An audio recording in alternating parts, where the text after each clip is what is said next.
gbàgede àṣà ni gbàgede àṣà ni ètò tó ń ṣí wa létí pé ká má gbàgbé àṣà Yorùbá wa gbàgede àṣà ni ẹ̀mú kan má dà kọrin o gbàgede àṣà ni gbàgede àṣà ni ètò tó ń ṣí wa létí pé ká má gbàgbé àṣà Yorùbá wa gbàgede àṣà lẹ́tọ̀. Kadi koroba o, kadi suku, kadadi mọ́lẹ̀ o, bẹ́ẹ̀ni ojú sọ́kọ, kẹ̀mbẹ̀ sanyàn bàbá ṣọ́.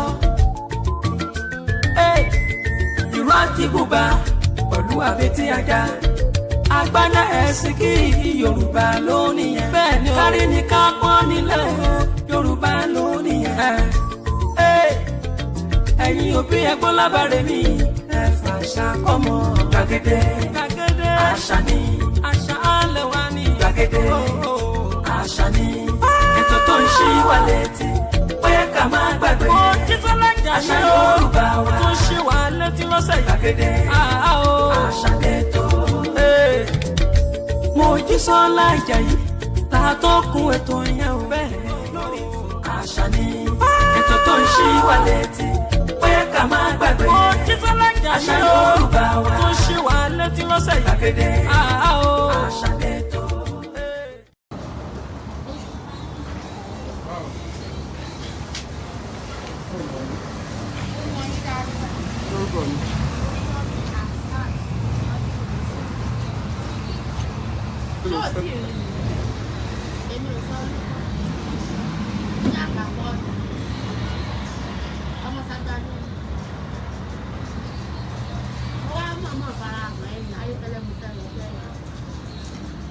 Ọmọ àpapọ̀ ọ̀dọ̀ ni mí ní ìlú Ìlàbólóròkó ní Ìjẹ̀jọ́ ní iwájú ilé ìbábọ̀ onílù tó ń jẹ́ Fàtáì ní àpapọ̀ ọmọdé. Lẹ́gbẹ̀ẹ́ Ìgbẹ́jọ́ báyìí nílé. Ìjẹ̀jọ́ gangan nílé mi. Lọ́dọ̀ àwọn bàbá Táúdà. Lọ́dọ̀ àwọn Jímọ̀ olóko bàbá mi ni akínníkínní ó kú ní láti. Èmi ò sá ní o. Wọ́n ní kí n máa bọ̀ òrìṣà láti 2020 but I like fashion. Anything I want to slay. 2021 wọ́n tún pè mí wọ́n ní Ọ̀ṣun ní kí n máa lọ Ọ̀ṣun. Mo ní ẹ̀jẹ̀ ní mo fẹ́ ṣe ní Ọ̀ṣun. I had a shop. Shop ẹlẹ́kejì tí mo gbà ní ìsìn ní ológun ẹrú. Bí ìsísan owó bọ̀ mo ti lọ wò ọjọ́ tí mo lọ wò náà ni mo rán lórí mi ṣe pápá.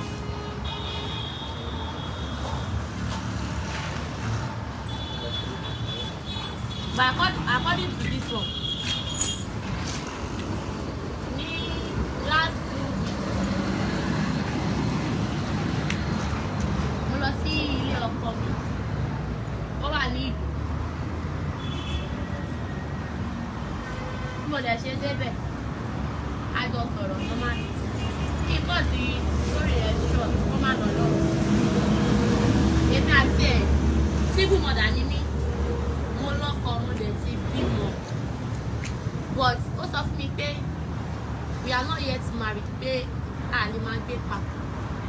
I have my own house which I'm paying my own rent on my own. Ó máa wá sílé mi ìbọ̀ tó bá wà ní kí n dáná fún un. Torí pé nǹkan tó ṣe ó dùn mí gan. Ọdún wa sọ pé aládùúmẹ̀ tí máa fẹ́ fẹ́ra wa. A jọ ń ṣe boyfriend and girlfriend lóyún wọ̀. Mo dẹ̀ sọ fún pé I never aborted before, I mean ìdẹ̀lé abort. Ó dẹ̀ lóhun náà lè sọ pé kí n ṣẹ́yún ní èjì tí mo wà. Mo wà 22 years ìgbà tí mo lóyún. That was 2021. Òpè tí mo ṣe freedom tó 2 months after ni mo lóyún ìpìlẹ̀ sọ. Are you accepting the pregnancy or you are rejecting it so that màá mọ̀ tó I'm not your blessed person. Mo jẹ́ ẹnìkan tó yẹ pé mo láì kí n máa ṣiṣẹ́ anything tó bá ti lè yọ owó lẹ́yìn kí n pààyàn mi lè pààyàn. Anything tó bá jẹ́ pé kéèyàn tà tó lè yọ owó mo lè ṣe. Ó dẹ̀ fẹ́ gbé o máa accept ẹ̀ àdé ẹ̀ máa ṣe responsibility. Oṣù kan tí mo kọ́kọ́ lóyún ó ṣe normal. Nígbà tó oyún mi wọ 2 months. Ó change. He abandoned me at my daddy's sister place. kò tiẹ̀ bá mi ṣe kọ́kọ́ tí bá dé owó lọ́wọ́ ẹ̀ á máa ṣépè fún mi. Kí ló ṣẹlẹ̀? Are you not the one that you are the one that is responsible for this thing? Mi ṣá sọ̀rọ̀ mo lọ ṣọ́ọ̀bù take care ara mi private hospital ni mo lò ní challenge mo dẹ̀ ń lọ. Ìjọ mi tó bá fún mi lọ́wọ́ antinanta màá lọ tó bá dẹ̀ fún mi I will go myself and I'm fine. I'm living alone. I'm paying my shop rent, my house rent. I'm paying it all my own. Nobody cares about me because I don't have family. I have family but they are useless and I don't like him as it to me. Him as it me but nada. Mom don't used to call me. I don't used to go there. I leave everybody. I stay on my own. That's about the team only me 8 months. I'm still in my daddy's sister's place. I do Mama lost all your letter, but I don't go there yet any go back just why. Mama lost all your once.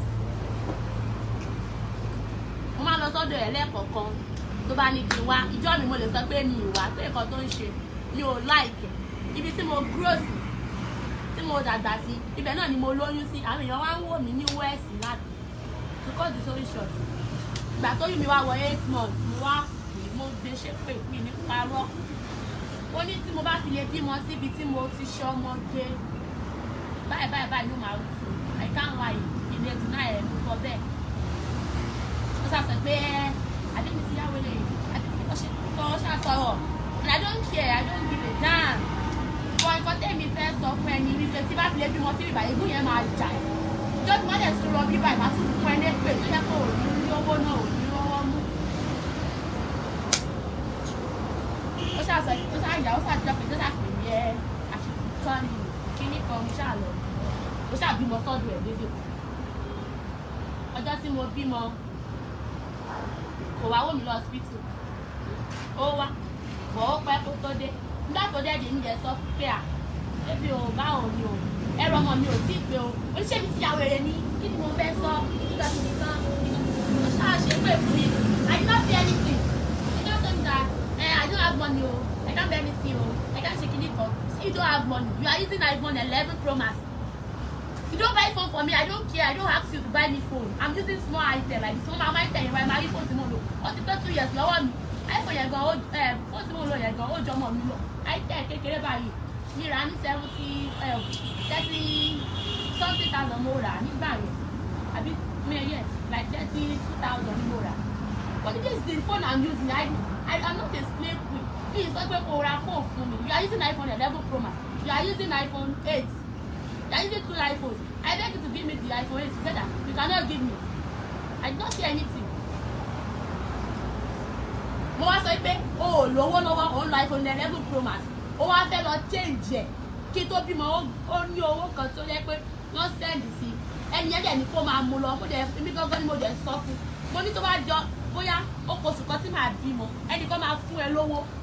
Owó yẹn dẹ̀ lélẹ̀ ó gbọ́dọ̀ fún mi ní court níbẹ̀. Ó ní there is no problem. Ẹni yẹn fún ní 250,000. Kò mẹ́ni yẹn rí wọ́n send ẹ̀ sí mi wọ́n ní kó máa mú lọ. Tó bá débi báyìí mo lè tọ́. Ó dẹ̀ sọ pé tó bá fi lè rí bẹ́ẹ̀ wàá ra fóònù fún mi wàá ra iPhone 7 Plus fún mi. Mo ní mo ti tọ́. Owó yẹn wá wọlé ó dẹ̀ change attitude. I should not tell you anything. I don't want to be mad. Any come, please, anything. All life and 11 Pro Max. Ó wá lọ change ẹ̀ iPhone 12.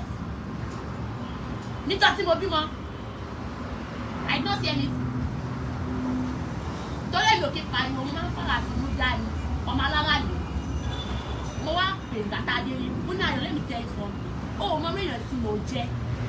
Torí ẹ̀ ló fi bá mi sọ orí gbogbo èyí tó ṣe. Ẹ tó bá sọ pé tomi báwo, omi ò gbé lọ ni. They are promising me what you can never do for me. Only if I will show you, she will see how any ever Jenny. On the okay, do whatever you like. I will not say anything.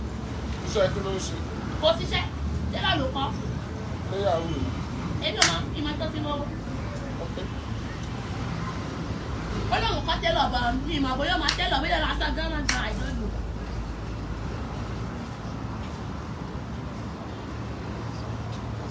Wọ́n kọ́ ti abẹ́ mi ìgbà tí mo bímọ. Lọ́mú yẹn máa bọ́ọ̀mù sóhìn. Bí mo dẹ̀ ṣe ń bleed lọ́wọ́ mo wá sọ fọ́lọ̀ pé ọlọ́run tí ò rí pọ̀ jù níbo ti ẹ̀ neglect mi pé ó deny mi ó máa wá jẹ́ pé mo rí ọmọ tí mo jẹ́ since that time I gave birth ó sì rówó náà díẹ̀ nígbà tó wáyá tí mo bímọ tí mo kó lọ títì tá a ṣe némì ọjọ́ némì gan kò raṣọ némì fún mi kò rẹ́ anything I did it for myself tó bá ń bọ̀ ní ìsìnkú má lè dàkẹ́ ìyẹn lọ aṣe némì kí la ṣe némì sí tán báyìí lọ́kejì némì báyìí mo bá bẹ̀rẹ̀ sí wọ́n ṣàgbé mi lọ sí ìlú wa wọ́n tọ́jú mi mo sì kì ní June ara mi yá ní August mo sì kì ní June ara mi yá ní August ìyá ọkọ mi ò wá kí mi fò wá wò mí o ìgbà tó ń gbé mi káàkiri àwọn náà jọ ń gbé mi káàkiri àti àti mo ti lọ lúwa báyìí wọ́n gbàgbé mi ni ìgbà tí mo dẹ̀ bímọ ìyá ọkọ mi ní ọmọ tó ń tọ́ lọ́wọ́ 3 months years old lọ́mọ yẹn nígbà tí mo wà ní oyún àjọ wà ní oyún ni ìbọn wọn ṣáájú mi bímọ ọmọ oṣù mẹ́ta náà ń tọ́ lọ́wọ́ kí ni right wọn as a mother in law ìbọn yẹn kọ́ máa gbọ́ ọmọ tèmi náà kọ́ máa fún lọ́mú mi ẹ wá mú ọmọ mi ọmọ oṣù kan ọmọ tí ò tí kò oṣù kan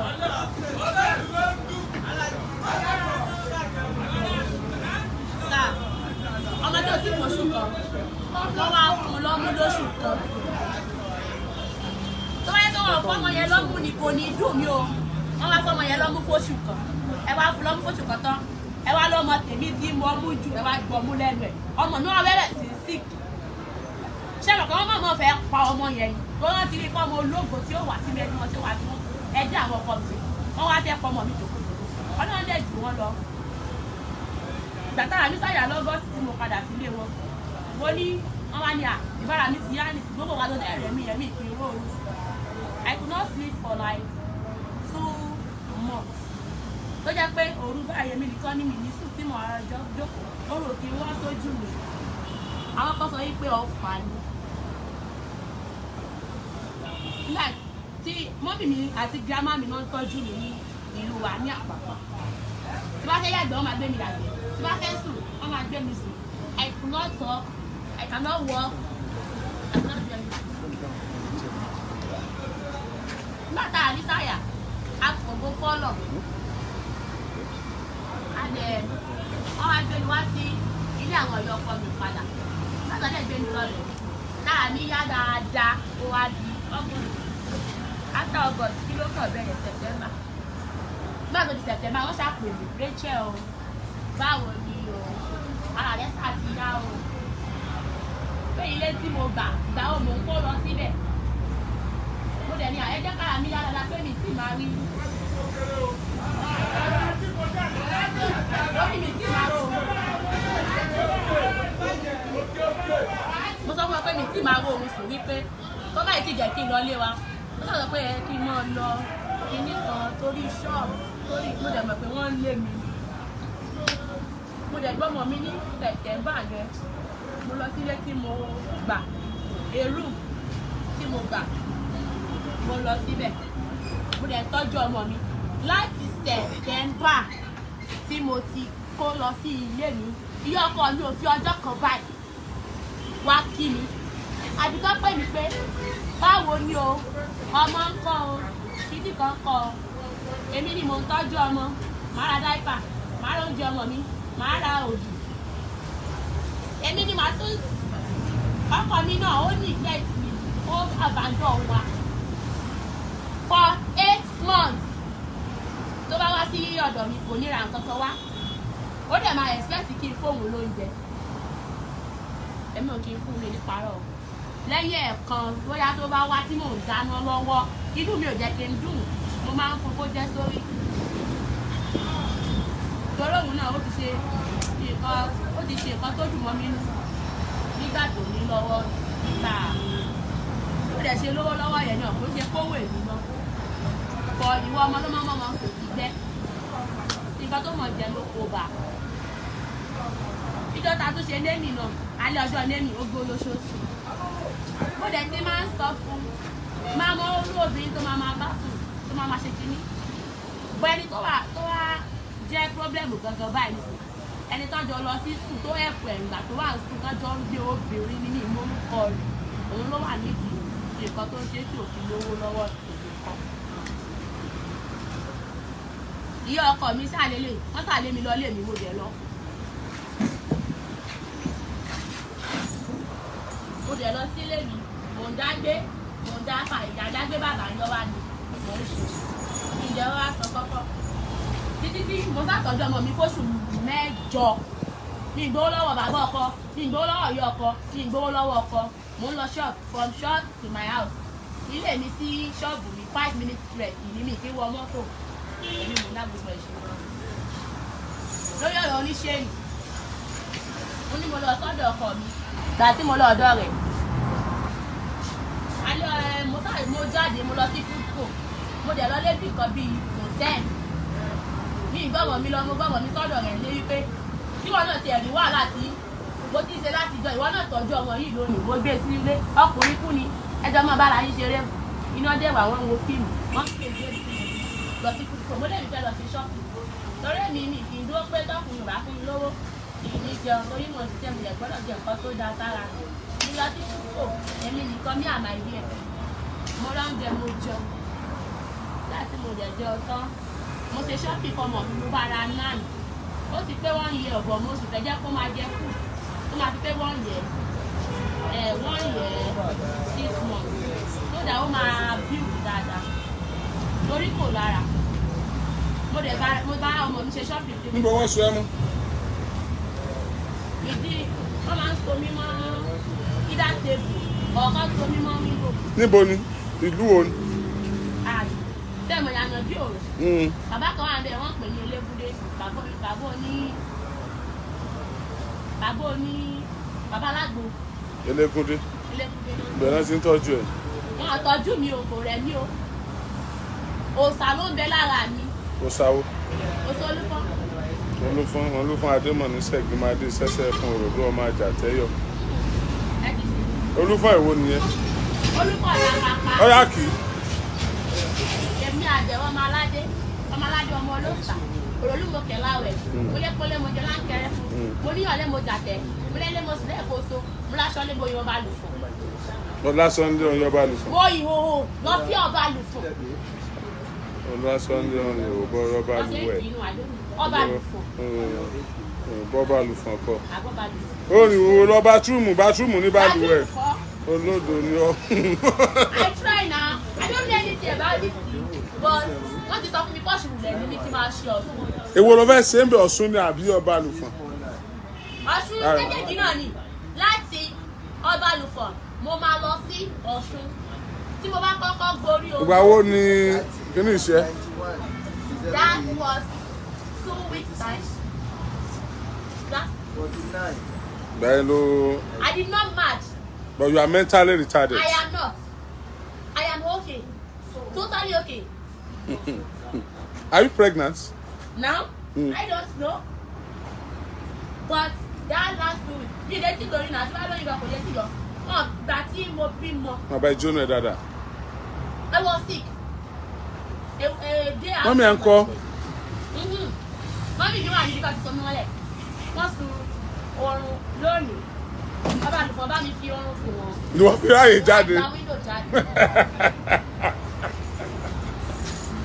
Ọ̀rọ̀ púpọ̀ ẹ̀rín. Am I interested? You are that one. That particular one is very very interesting. Mo wá kọ ikọ̀ fún ọ níbi tó ti so bí mọ́lẹ̀ ìgbẹ́. Ó ń ṣe mí bẹ́ẹ̀ ní wèrè kọ́. Màlúfà Adé ní wèrè kọ́. Ẹ fún mi lágbo wèrè kọ́. Gbọ́n mọ̀ understand me like tẹ́lẹ̀ ni tó mú mi lọ sí ibi tó ti so mí mọ́lẹ̀ yìí. I want him arrested. And I will lock him for 1 week. Ọ̀sẹ̀ kan ti tó? Yes. Secondly, ọmọ bàbá tó so mí mọ́lẹ̀ yìí, his name is Yorubabroadcastingnetwork. I will lock him up for 1 week. Ọjọ́ méjì. Story mi máa pọ̀ gan lónìí. Ó pọ̀ gan. Àwọn èèyàn sẹ̀ mí gan. Èmi yìí wo ṣe wà ní àpò ara wà mí. Àwọn èèyàn ti sẹ̀ mí gan. Ṣé o lọ school ni? I went to school. Mo ṣe ND but àwọn ọ̀tá mi tó ń ṣe mí náà fẹ́ jẹ́ kí n rógò mi lò. I dropped out. Kí ló study? I study business at. Which of the polytechnic? Oh, far away. Ebonyi State. Mo gbọ́ Igbo náà. Mo gbọ́ Igbo mo gbọ́ Hausa. Sọ Igbo. Ìyá never. Ah. Sọ Hausa. Kí Hausa kí máa ń sá dáadáa, wọ́n lè ṣe nǹkan mi Hausa ní ìwọ̀n bó ṣe lọ díẹ̀ díẹ̀. Náà ni. Daddy ńkọ́? My dad is very sick.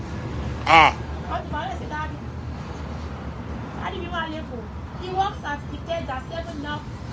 He's working with the white girl. But wọ́n ti fọwọ́ ẹ̀sẹ̀ daddy. 7 Up bottling company. 7 Up bottling company. 7 Up company. Okay. No. Kí ni eléyìí tún kéré? Tó bá ti sọ eléyìí, ó sọ báyìí. Èmi ni mo yọ. Eléyìí wọn ò ṣe dáadáa, èmi ni mo yọ. Wọ́n sọ báyìí. Tẹ́sí wọ́n máa ń padlọ́ọ̀kì mi. Mo ti bá wọn já padlọ́ọ̀kì mẹ́ta. Wọ́n máa ń tẹ̀mí ilé, wọ́n máa ń di sí ìdúró inú. Wọ́n máa ń ti padlọ́ọ̀kì, wọ́n máa ń ti padlọ́ọ̀kì. Ìjọ́ ni wọ́n lè mọ́wọ́ mi, wọ́n máa sọ sẹ́yìn báyìí. Kí lorúkọ bàbá ẹ̀ lápapà? Bàbá mi, my daddy. Kò sábà pa daddy mi ń gbé. He lives at Moe. Kí lorúkọ bàbá ẹ̀? My dad's name is Adeniji Amos Ake. Kí lorúkọ bàbá ẹ̀? Adeniji Jimo Pride. He's Ajinikiru. Ajínipéhùn. He died last year. Mo máa Ajínipéhùn lọ. I am here to take the position now. Me and my dad. Ọ̀fẹ́ máa já àwọn èèyàn kírun. I can do it. I am holy. I'm 3-in-1. My name is Rachel Adeniji Osunfunto Omitara Ifatumo. I am everything. I say what? Ó yẹ kán tọ́jú ẹ lóòótọ́ náà. Bọ́ wọn ní láti dì ẹ́ mọ́lẹ̀ tó báyìí náà. I told them now. This thing to arrested me is up to 2 weeks. Ṣó. And they used to beat me. Why? I don't know. Ṣó kì í lo àgbo tán bá fún ẹni. I always use it. That man cannot say that maybe he will waste the coin. But I like the man because he's very kind. It's not that the man is doing wickedness for me. Oh my God, tí mo sọ pé kẹ́ arrest me. Tell me arrest me, I will do it on my own. I will make sure I lock him up for 1 week. They will tie him, both his leg and his hand. They will lock him for 1 week. He will not see outside like this. And I will tell the police that they should be giving him popopo. They should be giving him 10. How do you know this place? I don't know this place. How do you I get? used to pass here, but I don't know this place. I never seen this place before. I swear to God. So how do you get here? Someone brought me. Oh, you brought her. Àti bọ́lá tí mo wá. Àti Kara.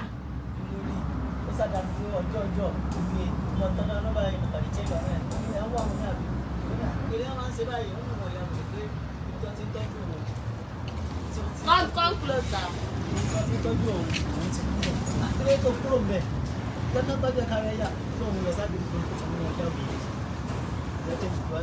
Ṣé mi kà ní? Ní kò bí 7. 7. Go 7. After 6. Wọ́n ní tó ti náà yẹn. Ó wá ní kó wọ́n ní wọ́n sàmù ládùúgbò bóyá nǹkan kan ṣe wọ́n á gbé lọ sí ilé mi. Bí wọ́n sàn pé akéré tó ti sọ́ọ̀bù bá látọjọ́ ìbò ló wà ìbò ló ṣe. Ó ṣàbọ̀ yàrá ẹ̀ wọ́n sọ owó sẹ́mi. Àwọn ìtúbọ̀ ìgbẹ́jọ́ òun ní apádà tó wáyé tó tún lọ ní ìpínlẹ̀ ẹ̀wọ̀ nǹkan wà lẹ́sẹ̀ wọ́n lọ bọ́ sí ẹjọ́ náà ó padà wá sí owó àbá wà mí àmà sáfù. Ẹ ṣe gan-an. Ẹ ṣe. Ẹ̀yin tẹ̀ ń ṣiṣẹ́ tí ń lọ. Àwọn náà ni wọ́n tó ọ̀ṣẹ́ lónìí. So I told my husband I give the go right away. So he now told me that there is no problem. I just talk to him. I should give you his number. We should call him. Okay. Let's have your husband's number. 081. This is a brilliant. I have like 30 number of my phone. Kábíyèsí Ọlọ́run. Ẹ tó fẹ́ bògo rẹ jẹ́ Ọlọ́run ó bògo ẹ̀ jẹ́. Amen. I am a celebrity. I commented on your this thing, today's program. You were with pastor. I said, I love you, sir. Oriyomi. Okay. I am on my way to your. This is Mi bá mi. And I said, I heard it with ọmọ ìlú mi ní ẹ. Táàkù fún mi nọ́mbà. Àwọn ọlọ́tẹ̀ wọ́n ó lò lọ. Ọlọ́tẹ̀. Bẹ́ẹ̀ gbọ́ láyé mi. I'm going back to school next year. Agbára Ọlọ́run. Ọ̀yà 081. 090. 081 090 766 Òrìṣà yẹn wà lára mi ni. Ó wà bẹ́ẹ̀. And I wish to go back to my village today. Will you take me there? Agbára Ọlọ́run mọ́tò. Tí bá fẹ́ lọ, mo fẹ́ lọ Hello, hello, kí ló ń kọ́ bẹ́ẹ̀? Ayọ̀dèjì Sunday Ayọ̀dèjì Sunday, how are you? Ọlọ́run ṣọ́. Oríyọmí and that ló ń kọ́ kìíní. From Adigbo. Ìjọba ìbílẹ̀. Ìyá ọmọ rẹ̀ ní orí ẹsẹ̀ wáyé. Àyẹ̀fẹ́ ara wọn lọ́wọ́ ńlá. Nígbà wọn bìbọn lọ wú ẹ̀ fún bàbá àti ẹ̀yẹ. Èmi ti lọ́kọ̀. Ọkọ̀ wo ni? Ọkọ̀ rẹ̀. Èmi fẹ́ lọ tọ.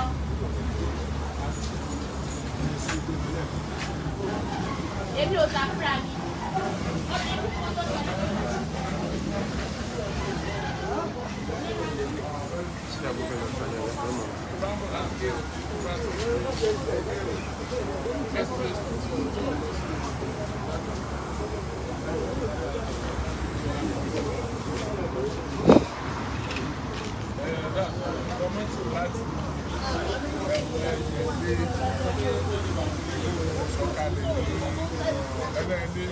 UI. Níbi opposite ní UI ní opposite UI gbọ́ngàn. Kò wọ́n mọ́tò tó lọ rí mi. Wá sọ fún mọ́tò yẹn wá sí ìdìbò tó máa sọ. Wàhálà ìfúnṣẹ́ ìlú kékeré wọn tó dé fún ìdíje tó kọ́ka. Mo lè yọ kí Fúríkà nǹkan ọkọ mi ò náà. Àwọn àbíkọ̀ tó ń ta. Orí yóò ní àǹtí o. Ìyàwó ọkọ rẹ̀ ló ń bọ̀. Ọmọ kàkà rẹ̀. Gbogbo yín sọ lẹ́nu. Ìṣẹ́ tí bá ti wọ̀ lọ. Ẹ̀bùn sálé, ẹ̀bùn kúlé, ẹ̀bùn kúlé, ẹ̀bùn òrìṣà, ẹ̀bùn sún. Ẹ̀kan ṣe fàájì. Ẹ̀jẹ̀ chicken republic. A ti parí show. Orí ọdún fún mi lọ́wọ́ kìkì ọ̀. A ti ẹ̀ ti parí show. Mo ṣe bá ta. Ẹ̀yin yẹn wá ti parí o. Àparí ṣó o. Mo máa jẹ́. Ẹ̀yin yẹn wá show ti parí o. 5,000 lẹ́ bá kọ̀ sí. Show ti parí o ẹ ṣé o. Orí ọdún sáàdì o. Ọmọ wọn ní tàgbà.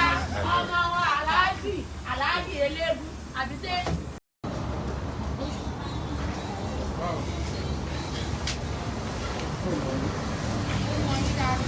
Lórúkọ mi.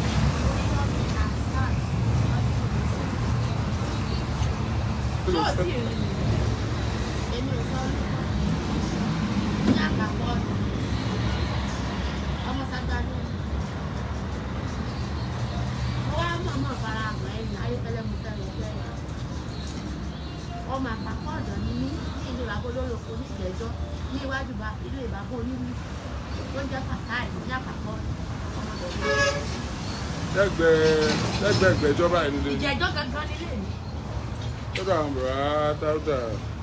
Lọ́dọ̀ àwọn Jímọ̀ olóògbé bàbá mi ni adínìkiri ó kú ní láti. Èmi ò sá ní o. Wọ́n ní kí n máa bọ̀ òrìṣà láti 2020 but I like fashion. Anything I want to slay. 2021 wọ́n tún pè mí wọ́n ní Ọ̀ṣun ní kí n máa lọ Ọ̀ṣun. Mo ní ẹ̀jẹ̀ ní mo fẹ́ ṣe ní Ọ̀ṣun. I had a shop. Shop ẹlẹ́kejì tí mo gbà ní ìsìn ní ológun ẹrú. Bí ìsísan owó bọ̀ mo ti lọ wò. Ọjọ́ tí mo lọ wò náà ni mo rán. Lórí mi ṣe pápá.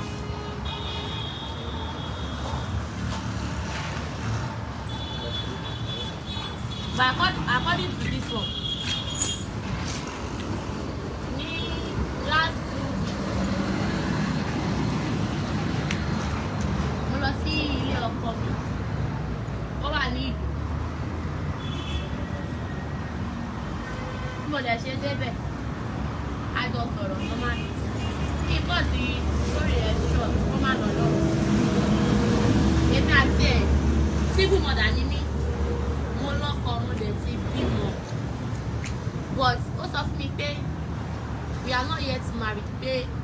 the man pay back. I have my own house, which I'm paying my own rent on my own. Ó máa wá sílé mi, but tó bá wà mí kì í dáná fún. Torí pé nǹkan tó ṣe ó dùn mí gan. Ọdún wa sọ pé agreement máa fẹ́ fẹ́ra wa. I don't share boyfriend and girlfriend. Lóyún wọ̀, mo dẹ̀ sọ fún pé I never aborted before. I mean, they abort. Ó dẹ̀ lóhùn náà lè sọ pé kí n ṣẹ́yún ní èjì tí mo wà. Mo wà 22 years ìgbà tí mo lóyún. That was 2021. Òpè tí mo ṣe freedom tó 2 months after ni mo lóyún ìpínlẹ̀ sọ. Are you accepting the pregnancy or you are rejecting it so that màá mọ̀ torí I'm not jobless person. Mo jẹ́ ẹnìkan tó yẹ pé mo láì kí n máa ṣiṣẹ́ anything tó bá ti lè yọ owó lẹ́yìn kí n pààyàn ní ìpààyàn. But anything tó bá jẹ́ pé kéèyàn ń tà tó lè yọ owó mo lè ṣe. Ó dẹ̀ fẹ́ gbé o máa accept ẹ̀ àdé ẹ̀ máa ṣe responsibility. Oṣù kan tí mo kọ́kọ́ lóyún ó ń ṣe normal. Nígbà tó oyún mi wọ 2 months. Ó change.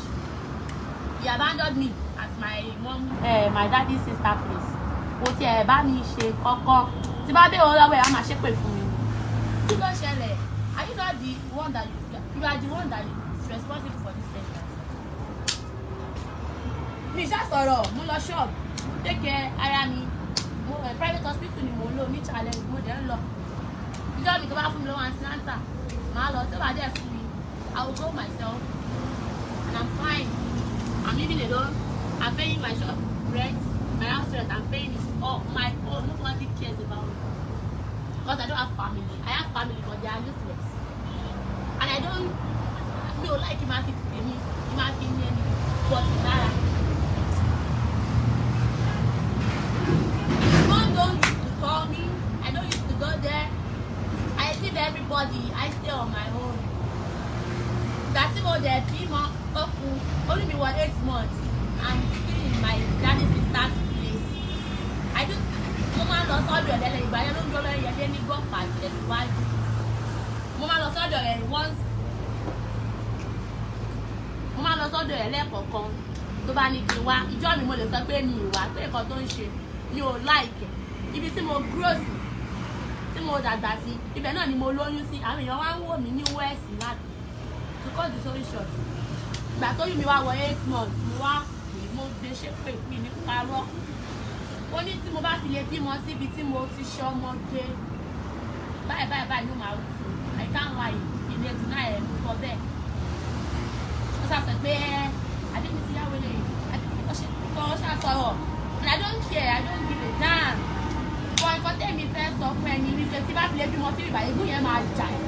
Just want to rub you by my two friends. Pé tó yẹ kó o ní owó náà ò ní lọ́wọ́ mú. Ó ṣàyà ó ṣàjọ pé tó ṣàpè mí àṣìkò ní kíní kan mo ṣàlọ. Ó ṣàbímọ sọ́dọ̀ ẹ̀ lédè. Ọjọ́ tí mo bímọ kò wá wò mí lọ hospital. Ó wá bọ̀ ó pẹ́ kó tó dé. Nígbà tó dé mi jẹ sọ pé ebi ò bá òun ni o. Ẹ̀rọ ọmọ mi ò tí ì pé o. Oníṣẹ́ mi ti yàwó èrè ní kí ni mo fẹ́ sọ nígbà tí mo tán. Ó ṣáà ṣe pé fún mi. I did not see anything. You don't think that I don't have money o. I don't have anything o. I can't shake any phone. You don't have money. You are using iPhone 11 Pro Max. You don't buy phone for me. I don't care. I don't ask you to buy me phone. I'm using small item like this. Mama might tell you why my phone tí mo lò. Ó ti pé 2 years lọ́wọ́ mi. iPhone yẹn gan phone tí mo lò yẹn gan ó jọmọ mi lọ. item kékeré báyìí. Mi rà ní 30,000 mo rà nígbà yẹn. Àbí yes, like 32,000 mo rà. But this is the phone I'm using. I'm not a slave queen. Please, I go for phone for me. You are using iPhone 11 Pro Max. You are using iPhone 8. You are using 2 iPhones. I beg you to give me the iPhone 8. You said that you cannot give me. I did not see anything. Mo wá sọ pé lówó lọ́wọ́ ó ń lo iPhone 11 Pro Max. Ó wá fẹ́ lọ change ẹ̀. Kí tó bímọ ó ní owó kan tó yẹ pé wọ́n send sí. Ẹni yẹn dẹ̀ ní kó máa mú lọ. Mo dẹ̀ èmi gangan ni mo dẹ̀ sọ fún. Mo ní tó bá jọ bóyá ó kóṣù kan tí màá bímọ. Ẹnì kan máa fún ẹ lówó. Owó yẹn dẹ̀ lélẹ̀ ó gbọ́dọ̀ fún mi ní cost níbẹ̀. Ó ní there is no problem. Ẹni yẹn fún ní 250,000. Kò mẹ́ni yẹn rí wọ́n send ẹ̀ sí mi wọ́n ní kó máa mú lọ. Tó bá débi báyìí mo lè tọ́. ó dẹ̀ sọ pé tó bá fi lè rí bẹ́ẹ̀ ara fóònù fún mi ara iPhone 7 Plus fún mi mo ní mo ti gbọ́ owó yẹn wá wọlé ó dẹ̀ change attitude I should not tell you anything I don't want to be mad kíní kan ní ìsọ́nìtì òun lọ iPhone 11 Pro Max ó wá lọ change ẹ̀ sí iPhone 12 níjọ́ tí mo bímọ I don't see anything torí èmi ò kí pariwo mo máa ń fara àti mú já ni ọmọ alára ni mo wá pè gbàtà dé rí mo ní ayọ̀ lẹ́mi tẹ́ ìfọ̀n ó mọ mílíọ̀nù tí mo jẹ́ torí ẹ̀ ló fi bá mi sọ orin gbogbo èyí tó ṣe ẹ tó bá sọ pé tomi báwo omi ò gbé lọ ni they are promising me what you can never do for me wọ́n ní báwo ṣàwọ̀ sí ṣé mo ti yàwó ẹ̀ ní ẹ̀ fẹ́ bàjẹ́ ni wọ́n ní okay do whatever you like I will not say anything. iṣẹ́ kí ló ń ṣe. kò ṣiṣẹ́ tẹ́lá ló kọ́. léyàwó mi. èmi ò mọ ìmọ̀ tó ti lọ́wọ́. ó lóun kọ́ tẹ́lọ̀ bọ̀ ní ìmọ̀ bóyá máa tẹ́lọ̀ bóyá lásán gánà gan àìlọ́lù.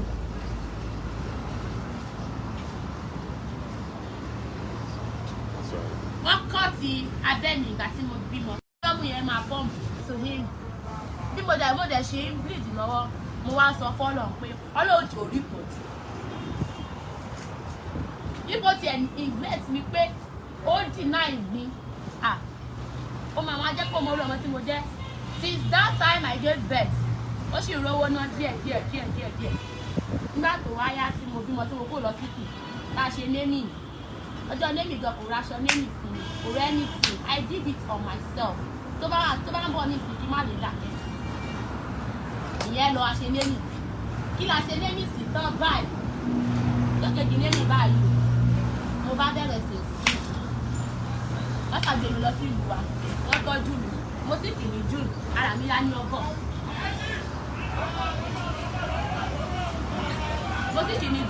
yá ní August ìyá ọkọ mi ò wá kí mi kò wá wò mí o ìgbà tó ń gbé mi káàkiri àwọn náà jọ ń gbé mi káàkiri àti àti mo ti lọ lúwa báyìí wọ́n gbàgbé mi ni ìgbà tí mo dẹ̀ bímọ ìyá ọkọ mi ní ọmọ tó ń kọ́ lọ́wọ́ 3 months years old lọ́mọ yẹn nígbà tí mo wà ní oyún àjọ wà ní oyún ni ìbọn wọn ṣáájú mi bímọ ọmọ oṣù 3 náà ń tọ́ lọ́wọ́ kí ni right wọn as a mother in law ìbọn yẹn kọ́ máa gbọ́ ọmọ tèmi náà kọ́ máa fún lọ́mú ni ẹ wá mú ọmọ mi ọmọ oṣù kan ọmọ tí ò tí kò oṣù kan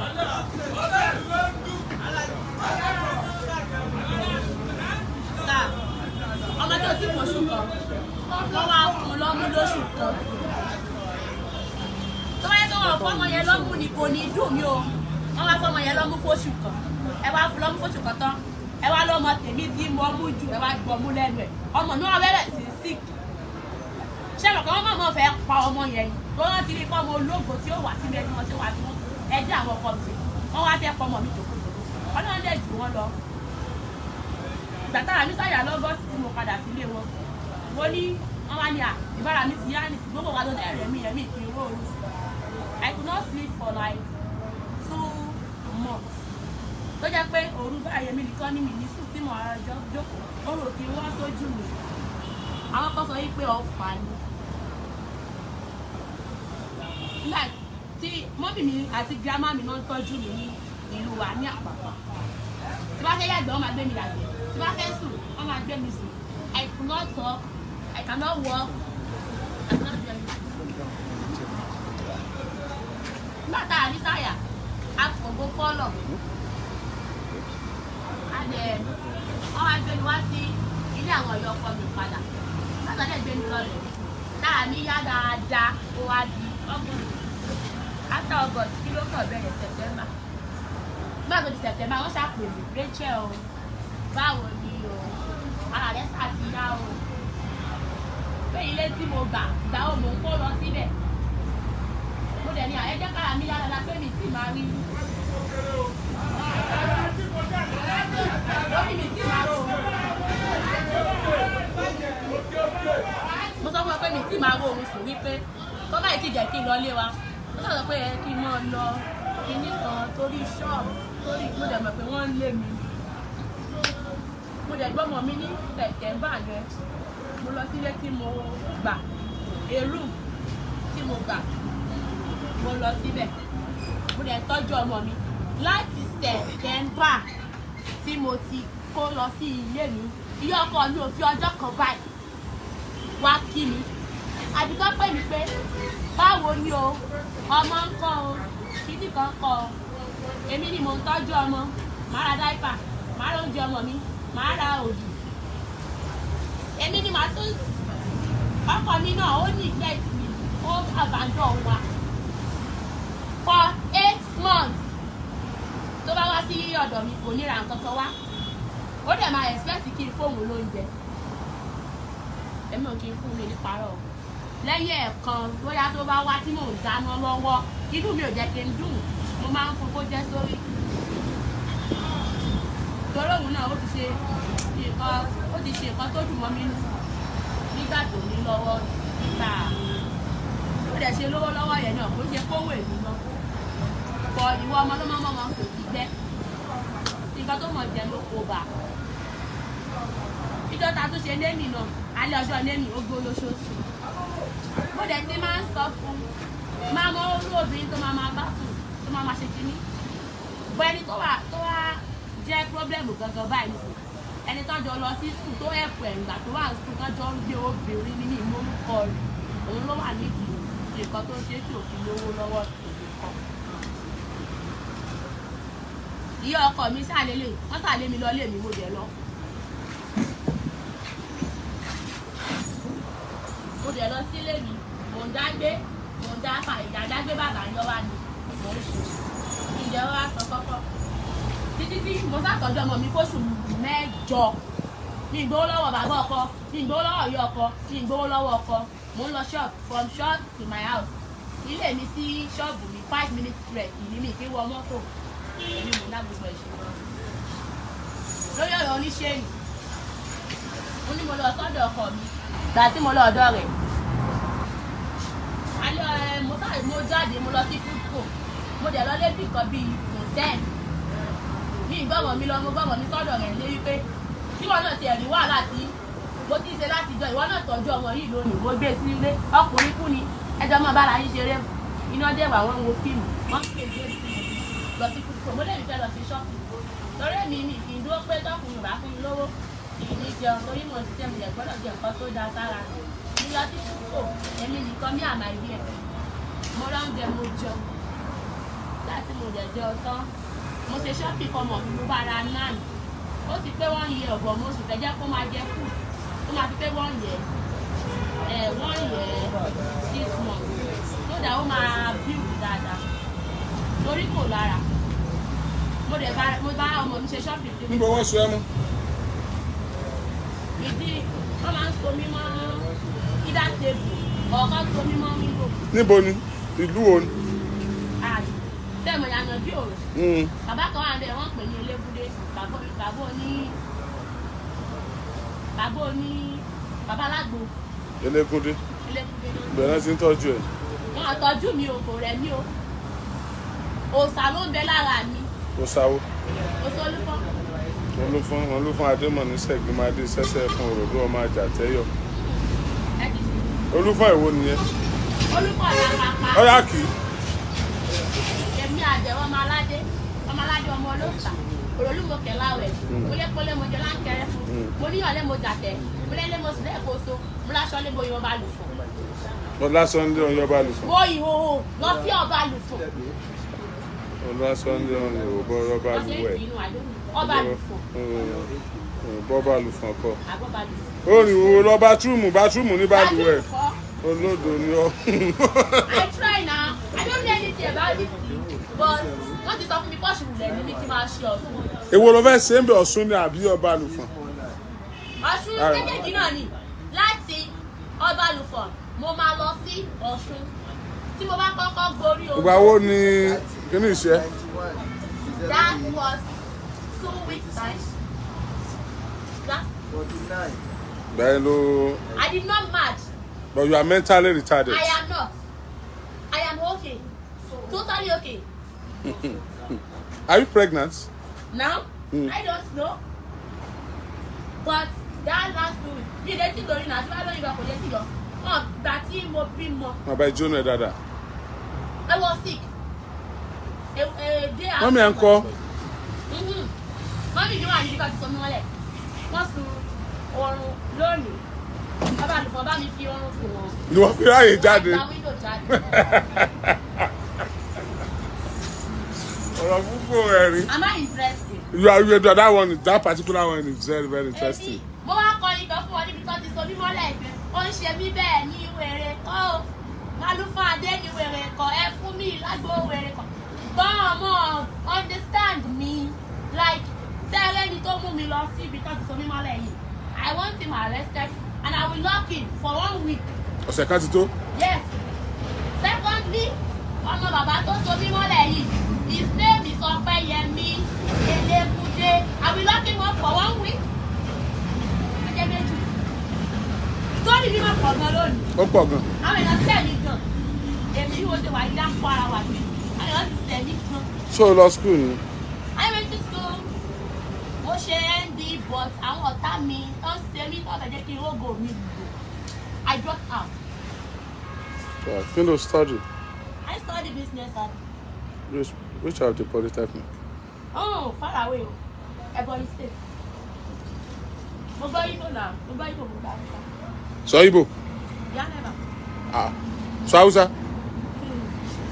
Grand case Hausa kí n máa Hausa dáadáa. Wọ́n lè ṣe nǹkan mi Hausa ní ìwọ bó ṣe gbọ́ díẹ̀ díẹ̀. Náà ni. Dáàdì ẹ̀ ń kọ́? My dad is very sick. Wọ́n ti fọwọ́ sí dáàdì. Dáàdì mi wà lẹ́kọ̀ọ́. He works at the Ted at 7 now. He's been working with his wife there. But wọ́n ti fọwọ́ sí dáàdì. 7-Up bottling company. 7-Up bottling company. 7-Up company. Okay.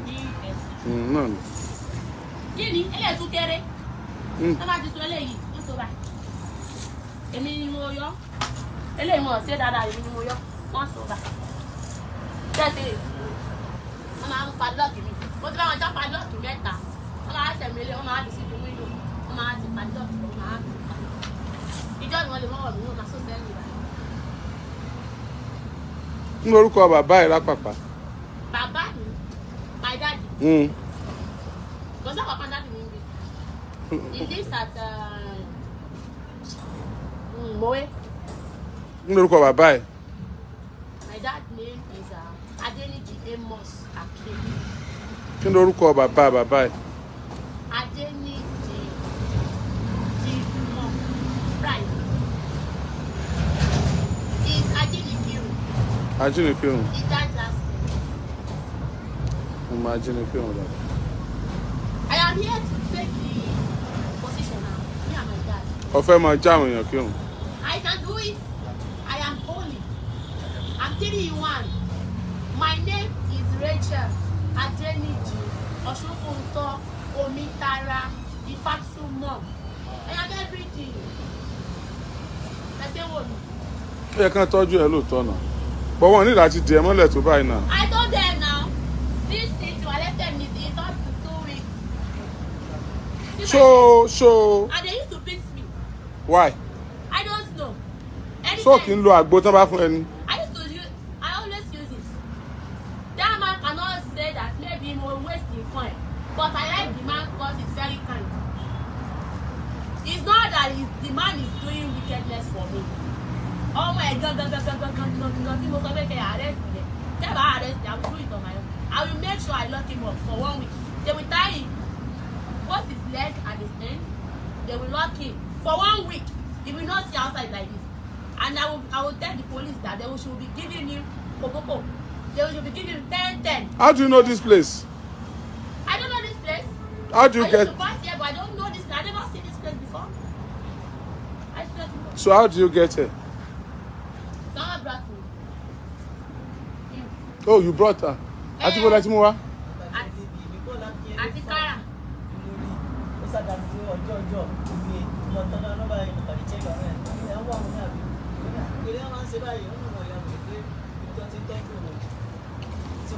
Come closer.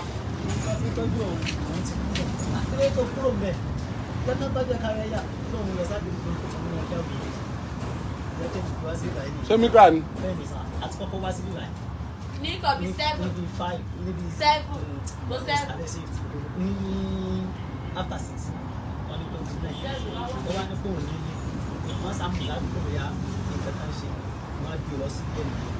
ìgbàsán àfẹ́rẹ́ akérè tó ti sọ́ọ̀bù bá látọjọ́ ìdíbò ló wà ìdíbò ló ṣe. ó ṣàbọ̀ yàrá ẹ̀ ń wọ sọ ní sẹ́mi. àwọn ìtúbẹ̀ ìgbẹ́jọ́ òun ní apàdà tó wáyé tó tún lọ ní nǹkan wà lẹ́sẹ̀ ló lọ bọ́ sí ẹjọ́ náà ó tó padà wá sí owó àbá wà mí àmà sáfún ẹ ṣe gan ẹ ṣe ẹ̀yin tẹ́ ẹ̀ ṣiṣẹ́ tí ń lọ. àwọn náà ni wọ́n tó ọ̀ṣẹ́ lónìí. So I told my husband I did it go right away. So he now told me that there is no problem. I just talk to him. I should give you his number. You should call him. Okay. Let's have your husband's number. 081. This is brilliant. I have like 30 number on my phone. Kábíyèsí Ọlọ́run. Ẹ tó fẹ́ bògo rẹ jẹ́ Ọlọ́run ó bògo ẹ̀ jẹ́. Amen. I am a celebrity. I commented on your this thing, today's program. You were with pastor. I said, I love you, sir. Oriyomi. Okay. I am on my way to your. This is. Mi bá mi. And I said, I heard it with ọmọ ìlú mi ní ẹ. Táàkù fún mi nọ́mbà. Àwọn ọlọ́tẹ̀ wọ́n ó lò ó. Ọlọ́tẹ̀ aṣọ́gbà. 081. Bẹ́ẹ̀ gbọ́ láyé yìí. I'm going back to school next year. Agbára Ọlọ́run. Ọ̀yà 081. 090. 081 090 76615. Òrìṣà yẹn wà lára mi ni. Ó wà bẹ́ẹ̀. And I wish to go back to my village today. Will you take me there? Agbára Ọlọ́run mọ́tò. Tí bá fẹ́ lọ, mo fẹ́ lọ Hello, hello, kí ló ń bọ̀ ẹ́? Ayọ̀dèjì Sunday Ayọ̀dèjì Sunday, how are you? Ọlọ́runṣọ́. Oríyọmí and that lórúkọ tèmi. From Agidigbo. Jọ̀wọ́ ìbílẹ̀. Ìyá ọmọ rẹ̀ ní èmi ọ̀sẹ̀ wáyé. Àyẹ̀fẹ́ ra wa mọ́ lọ́sà. Nígbà wọn bìbọn lọ wú ẹ̀ fún bàbá àti ẹ̀yẹ. Èmi ti lọ́kọ̀. Ọkọ̀ ọ̀run. Èmi fẹ́ lọ tọ.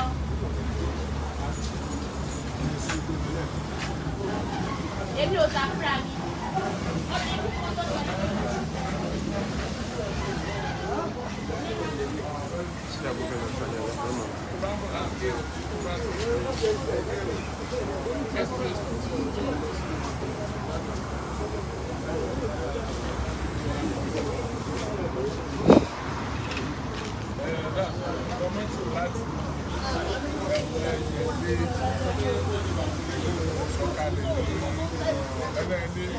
UI. Níbi opposite ní UI ní opposite UI gangan. Kó wọ́n mọ́tò tó lọ orí mi. Wá sọ fún mọ́tò ẹ̀kọ́ àti ìdìbò tó máa sọ. Wàhálà ìṣẹ́ ìwé kéwòn wọn tó lè tẹ̀lé ìdílé tó kọ́ ta. Mo lè yọ kí orí tàn kọ́ ọkọ mi lọ. Àwọn àmì kọ̀ọ̀kan ta. Orí yóò ní àǹfààní yóò. Ìyàwó ọkọ rẹ̀ ló ń bọ̀. Ọmọ sábà rẹ̀. Gbogbo yín sọ lẹ́nu. Orí iṣẹ́ tí ká ló ń bọ̀. Ẹ̀bùn sálé, ẹ̀bùn kúlé, ẹ̀bùn kúlé, ẹ̀bùn ìsà, ẹ̀bùn sùn. Ẹ̀kan ṣe fàájì. Ẹ̀jẹ̀ títí rìpọ̀tù. A ti parí show. Orí ọdún fún mi lọ́wọ́ kìkì ọ̀. A ti ẹ̀ ti parí show. Ṣé bá ta? Ẹ̀yin yẹn wá ti parí o. Àparí ṣó o. Mo máa kí ẹ. Ẹ̀yin yẹn wá show ti parí o. 5,000 lẹ́ bá kọ̀ sí. Show ti parí o ẹ ṣé o. Orí ọdún sáàdì o. Ọmọ wọn ní tàgbà, ọmọ wọn aláàjì eléégún, àbí ṣé. Tí ẹ ti ní àǹfààní láti máa wò wá, Moruf Adégbóyèga ní orúkọ tèmi, ọmọ ọ̀dọ̀ àgbà tí gbẹnu rédíò ó yànmùyànmù. Araba bá àròyìn fún gbogbo orílẹ̀ Ìgbòrè. Agbègbè tí wọ́n ń pè ní Àgọ́ Ọ̀ká nílùú Abẹ́òkúta. Ibẹ̀ ni a wà yìí níbi tí a ti gbọ́ nípa ìṣẹ̀lẹ̀ kàyéfì kan èyí tí ó ṣẹlẹ̀ ní Sátidé ìjẹta tí ó jẹ́ ọjọ́ ọdún Iléyá. Ohun tí a gbọ́ ni wípé ní ilé ìtura tí a wà nínú ẹ̀ yìí, ìyẹn ilé ìtura tí ẹ̀ ń wò yìí, arákùnrin kan tí wọ́n pè ní Jamiu Justo ó wá fi ara pamọ́ sí ilé ìtura yìí. pẹ̀lú ọ̀rẹ́bìnrin rẹ̀ kan tí wọ́n pe orúkọ tiẹ̀ ní Tèmi. Ṣùgbọ́n nígbà tí ilẹ̀ mọ́ sí ìyàlẹ́nu ni wọ́n bá òkú àwọn méjèèjì nínú ilé. Oríṣiríṣi awuyewuye ni a gbọ́ wípé ó rọ̀ mọ́ ikú àwọn méjèèjì. Àwọn kan tiẹ̀ sọ wípé Tèmi yìí tó ń ṣiṣẹ́ àwọn hairdressing ní òkè Ìjẹun, wọ́n ní ó ti sọ fún ọkọ ẹ̀ wípé òun wá bá ọkọ òun ní ìlú Ìbàdàn fún ti ọdún iléyá torí àwọn oníbàárà ọ̀hún tí wọ́n sì pọ̀ nílẹ̀ rẹpẹtẹ láì mọ̀ pé àlè ni ó fẹ́ wá bá nínú ilé ìtura tí a wà yìí ní Àgbọ̀ọ̀ká nílùú Abẹ́òkúta. Bákan náà ni a gbọ́ pé àlè ẹ̀ yìí Justo tí a mọ̀ sí Jamiu ni wọ́n pè wá. Ilé ìtura ọ̀hún òun ní ń wò yìí. Oríṣiríṣi nǹkan ni a gbọ́ bí àwọn kan ti sọ pé ó ṣeé ṣe kó jẹ́ pé nǹkan ti wà ní ara obìnrin yìí tí ọkùnrin yìí tí ó lùgbàdì ẹ̀ ní àwọn kan sọ pé ó ṣeé ṣe kó jẹ́ pé jẹnẹrétọ̀ ẹ̀rọ amúnáwá èyí tí wọ́n gbé wọ inú yàrá òun ni ó ṣokùnfà ikú àwọn méjèèjì. Síbẹ̀ Ọlọ́run Olódùmarè kí ó máa fi ìṣọ́ rẹ̀ kí ó máa fi ṣọ́ wa. Ọjọ́ Ajé ni òní tí í ṣe ọjọ́ 11 nínú oṣù keje ọdún 2022. Ọ̀kan lára àwọn tí a bá ní agbègbè nígbà tí a dé ní àárọ̀ yìí àwọn ni ó wà ní ẹ̀gbẹ́ mi. Ẹ kú lédè àkókò yìí sáà. Ẹ jọ̀ọ́ ẹ bá wa sọ orúkọ yín fún àwọn ọmọ Nàìjíríà. Orúkọ tèmi ni Sẹ̀míù Abóbìdé. Alàgbà Sẹ̀míù Abóbìdé. Ṣé àdúgbò yìí ni ẹ̀ ń gbé? Ọmọ àdúgbò lọ́wọ́ ọmọ mi nípa ti àdúgbò ìkọlù. Kí ni ẹ gbọ́ sí ìṣẹ̀lẹ̀ tí ó ṣẹlẹ̀ ní wọ́n kọ́ pè mí pé wọ́n ṣe pé lábẹ́lẹ́ báyìí Jamiu Justo so dẹ̀gbẹ́ ọ̀rọ̀ tó kí ló pa torí pé èèyàn wa náà ni àti èyí so lè sáré débi báyìí kí ló ṣe. ìyẹn tó bí aago mélòó níjẹta tí ẹ débi? tó bí afternoon aago mẹ́sàn-án láàárọ̀.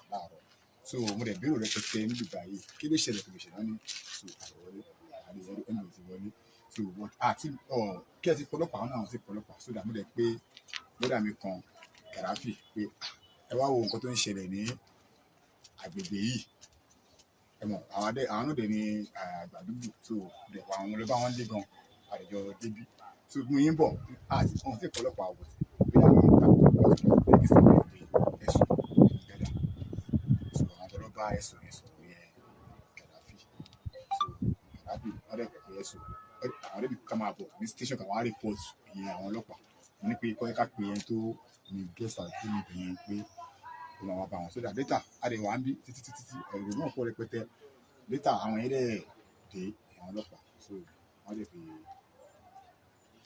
arrange fún wọ́n sì gbé wọn kúrò.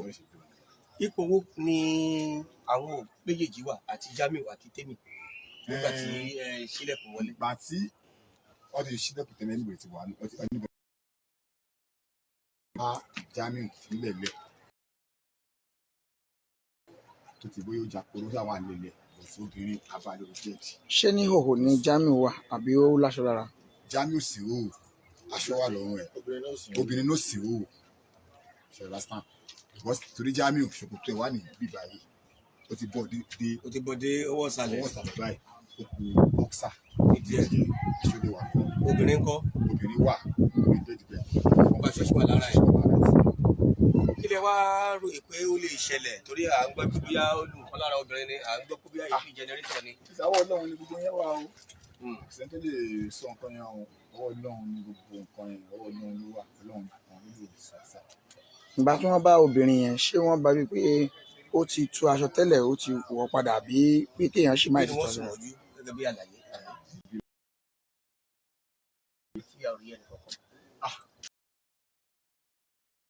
ẹsà gbogbo máa dákẹ́rẹ́ sá ó tó lè ṣẹlẹ̀ náà yẹn mo ṣe dákẹ́rẹ́. orí ọdún ṣùgbọ́n àtà torí gbogbo ẹgbẹ́ kò ṣe pé nǹkan tó ṣẹlẹ̀ náà ni kò kí bíbá ṣe dákẹ́rẹ́ torí pé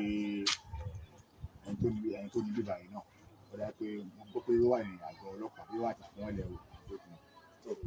àwọn wo ló wá fọ́ ibi torí mo rí.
wọ́n ti wá gbé wọ́n á ń bí òun léèrè lẹ́tà pé mo ń gbọ́ tí wọ́n sọ pé jẹrẹ́tọ̀ wọ́n tún wọ́n á ń dé pé gbọ́ ṣé jẹrẹ́tọ̀ wà láàrin pásíjì yẹn ni àwọn náà tan jẹrẹ́tọ̀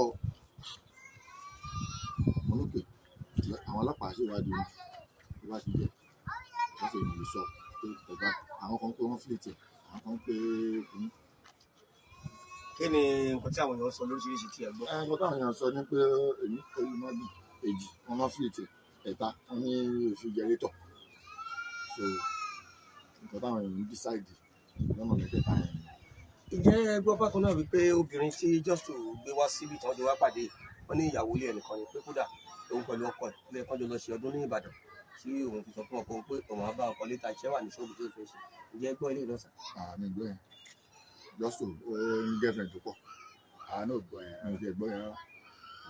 Wọ́n ní ìyàwó ilé ni obìnrin yẹn. òun ló lè mọ̀ sí táwọn kan gbọ́ ni pé ọ̀rẹ́ mẹ́ta ni àwọn obìnrin yẹn so that àwọn ọlọ́pàá dẹ́yìn fáìtì ẹnìkan nínú àwọn ọ̀rẹ́ mẹ́ta yẹn ẹnìkan tó wà wọ́n fáìtì station yìí àmọ́ sáàmù àbí ìjẹta ìjẹta tó lọ́yìn ṣẹlẹ̀ ìjẹta. ìjọ tó gbé àwọn mẹ́tẹ̀ẹ̀ta papọ̀. àwọn ní àwọn mẹ́ta ló ń fẹ́ papọ̀ so ìlànà ló bẹ̀rẹ̀ láti ẹ̀gbọ́n pé Tèmi yìí wọ́n ní ọ̀rẹ́ Tèmi yìí pé Justo fẹ́ òun náà tó tún di pé fún yọ Tèmi bí wá sí. àwọn náà ní àwọn náà ní mẹ́ta ọ̀rẹ́ mẹ́ta tí wọ́n jọ eléyìí bá a ṣe gbọ́ eléyìí tí wọ́n jọ ṣe pàtàkó yìí ẹni tí ọ̀rẹ́ tiẹ̀ ló dáhùn lórí òun fẹ́ so orílẹ̀ yìí pẹ̀lú ẹ̀ bí kéèyàn kó rẹ̀ wá kí bọ́fẹ̀ndì lọ ni ó di pé ó sá yòwó mọ́ àwọn mẹ́tẹ̀ẹ̀ta so àwọn náà wà mọ nǹkan tó ṣẹlẹ̀ láàrin. Gẹ́gẹ́ bí àgbàlagbà ìrí tí ẹ̀yin rí òkú àwọn olóògbé méjèèjì yìí kí ni ẹ lè sọ nípa ikú kí lẹ lè sọ pé ẹ rò pé bí ó lè jẹ́ gẹ́gẹ́ bí àgbàlagbà ọgbọ́n àgbà lélẹ̀. ọgbọ́n àgbà tí mo kọ́kọ́ wò ni pé mo kọ́kọ́ sọ pé ṣé kìí ṣe ìyàwó ilé onílé ni ẹni ìgbé wá sókè kọ́kọ́ ẹ̀ ti máa ṣọ́ kó wá nǹkan tí mo kọ́kọ́ sọ nìyẹn pé because tí nǹkan bá ti lọ bẹ́ẹ̀ yẹn kọ́kọ́ gbọ́dọ̀ wò pé bí bó ṣe lọ ni bẹ̀tí nígbà tí a wá kí ibì kan láì wá sọ pé ọ̀rẹ́ àwọn ló tan jẹ́ńtọ̀ sáàrin pásíjì ìfún jẹ́ńtọ̀ náà àfi sùúrù ni poison ni wọ́n á wò pé ó lè jẹ méjì because òun fúnra ẹ̀ àwọn ọmọ tó máa sọ pé kó wá sílẹ̀kùn táyà pé òun tì látẹ̀yìn ni ó possible kó ń jàporó bọ́ta tó ti yé ó possible kó iwájú ni wọ́n ti bá wọn tilẹ̀kùn. iwájú wọn ti máa ilé ìlú ń gbé ọmọ ẹ̀kọ́ ó máa pè pé mo ti ṣe tán ó yá wá bá mi ṣe so gbogbo ìgbà tí ìṣẹ̀lẹ̀ ń ṣẹlẹ̀ tóun fi ń ṣaka yẹn bóyá kò lè ráyè pé fóònù kò dẹ̀ so nǹkan yẹn ló fi jẹ́ kí gbogbo nǹkan yẹn ṣẹlẹ̀. So ìrí tí ẹ bá obìnrin gẹ́gẹ́ bí wọ́n sọ pé obìnrin yẹn wà lórí bẹ́ẹ̀dì aṣọ wà lára ẹ̀ ọkùnrin ṣé ikú jíjà kúrúkú ni àbóhùn náà wà ní ikú pé òkè mi náà kú wọ́ọ́rọ́wọ́. ṣe fẹ́ gbọ́ mi ì tiẹ̀ wọ́ níbi rárá àwọn wọlé sọdọ àwọn aláwọlé so abóbìnrin lórí bed but ọkùnrin bí kò jà kúrúkú ó kó wá pásíjì ó tún padà sínú ilé. ó bì sí gbogbo lẹ̀. tó bí oṣù jẹ́ ní ọjọ́ ọdún iléyá ní ọjọ́ sátidé ti ṣe ọjọ́ kẹsàn-án oṣù keje ọdún 2022 ní agbègbè àgbọ̀ọ̀ká nílùú Abẹ́òkúta òun ni ẹ ti gbọ́ yìí ilé ìtura ọ̀hún tí wọ́n pè ní guest house ibẹ̀ ni àwa báyìí níbi tí a ti wá béèrè báwo ni ibi ṣe kú tó sì di pé ọ̀bẹ ní ẹgbẹ́ agbègbè òun ni àwọn yìí àyíká ibùdó ìjayé ọ̀hún òun dùn yìí òun ni òun ibi tí Justo Jamiu àti alẹ́ rẹ̀ àbí ó níbí àbí wọ́n fi wáyé pé